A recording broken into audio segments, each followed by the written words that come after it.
In a world ravaged by darkness and cruelty, a lone warrior walks a path carved in blood and vengeance. His name is Guts, but most know him only as the Black Swordsman. Towering and grim, clad in black armor with a massive slab of iron strapped to his back, a sword too large to be called a sword, he carries the weight of a tormented past and a fury that burns with every step he takes. He arrives in a quiet town, its people beaten into submission under the rule of a cruel baron. Guts enters a tavern, where a group of brutish soldiers harass the patrons, extorting and abusing the innocent. Without hesitation, Guts slaughters them, his movements swift and merciless. A hush falls over the room as the survivors realize that this man is no ordinary swordsman, he's a demon hunter.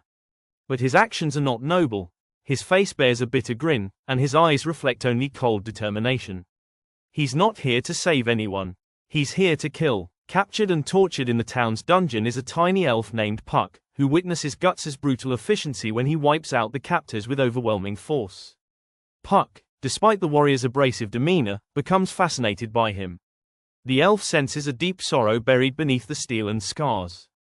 Guts treats Puck with disdain at first, but the elf follows him, bringing with him a sliver of levity and curiosity into Guts' otherwise grim world.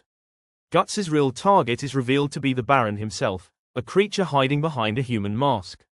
The truth is that the Baron is no man at all, but a grotesque apostle, a former human who sacrificed others in exchange for demonic power. Guts confronts him, triggering the brand on his neck to bleed. The mark signifies that he has been branded for sacrifice, forever hunted by the forces of darkness. The battle is gruesome. The Baron sheds his human skin, revealing a massive, serpentine monster.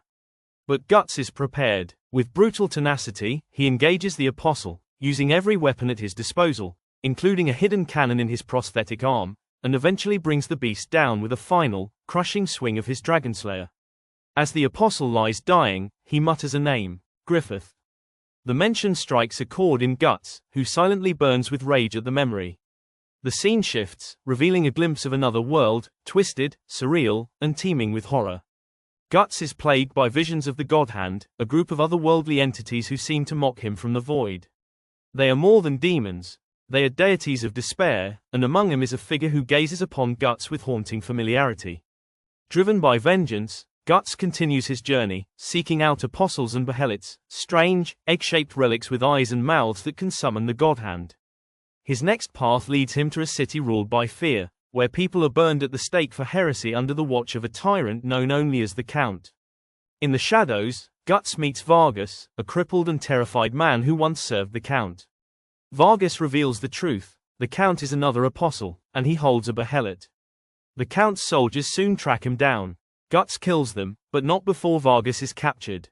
Guts storms the Count's castle in a relentless assault, laying waste to everything in his path. He finds Vargas too late. The old man has been executed, his head displayed on a pike. The rage inside Guts erupts. He faces the Count, who transforms into a monstrous form, full of rage and hatred. Their battle rages through the throne room, shaking the very foundation of the castle. As the Count nears defeat, the behelot activates. Time distorts, the air thickens, and a rift opens to a different realm.